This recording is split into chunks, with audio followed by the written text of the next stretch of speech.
আসসালামু আলাইকুম রহমতুল্লাহ। প্রিয় গাইস, চলে আসলাম আপনাদের মাঝে আজকে একটি নতুন ভিডিও নিয়ে। সে ভিডিওটি হচ্ছে, আপনারা অনেকে আইডিতে কিছু ভিডিও শেয়ার করেন বিভিন্ন ধরনের। সেই ভিডিওগুলোতে অনেক সময় আপনাদের একটি সমস্যা চলে আসে, যেটি অ্যালার্ট, যে অ্যালার্টটি সাপোর্ট ইনবক্সে থাকে। সেই অ্যালার্টটি নিয়ে আমরা অনেকে চিন্তিত থাকি, অনেক চেষ্টা করে ডিলিট করার। অনেকে আমরা ডিলিট করতে পারি, আবার অনেকে আমরা ডিলিট করতে পারি না। এ বিষয় নিয়ে আমরা অনেকে চিন্তিত থাকি। সে বিষয়টি আমি মাথায় রেখে আপনাদের জন্য একটি গুরুত্বপূর্ণ ভিডিও নিয়ে চলে আসলাম, যে খুব সহজে আপনারা কিভাবে এই সাপোর্ট ইনবক্সের অ্যালার্টটি ডিলিট করবেন, সেটি নিয়ে আপনাদের বিস্তারিত আলোচনা করে বুঝিয়ে দেওয়ার চেষ্টা করব ইনশাল্লাহ। তো চলুন আর কথা বেশি না বাড়িয়ে চলে যাই আমরা মূল ভিডিওতে। আমরা ফেসবুক অফিসিয়াল অ্যাপসটিতে প্রবেশ করব, এরপরে প্রোফাইলে প্রবেশ করব।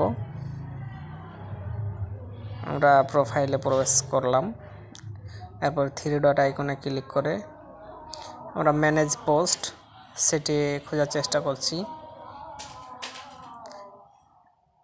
ইতিমধ্যে আমরা ম্যানেজ পোস্ট এটি পেয়ে গেছি।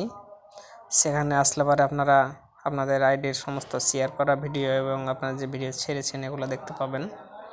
তো এখান থেকে আমরা কি করব, আমাদের যে ভিডিওটিতে অ্যালার্ট এসেছে যে তারিখের, সে তারিখের ফিল্টার অপশানে ক্লিক করে সেই তারিখটি খুব সুন্দরভাবে বসিয়ে দিব। খুব সুন্দরভাবে তারিখটি বসিয়ে দিলে আপনাদের যে ভিডিওতে সমস্যা আছে সরাসরি সেই ভিডিওতে নিয়ে চলে যাবে। আমরা ডেটটি সুন্দর মতো বসিয়ে দিয়েছি। এবার আমরা ডানে ক্লিক করব। এই যে দেখেন, আমার এই ভিডিওটিতে অ্যালার্ট এসেছিল, আমরা পেয়ে গেছি এই ভিডিওটি। এখন এই যে ডিলিট অপশন আছে, এখানে আমরা ক্লিক করব।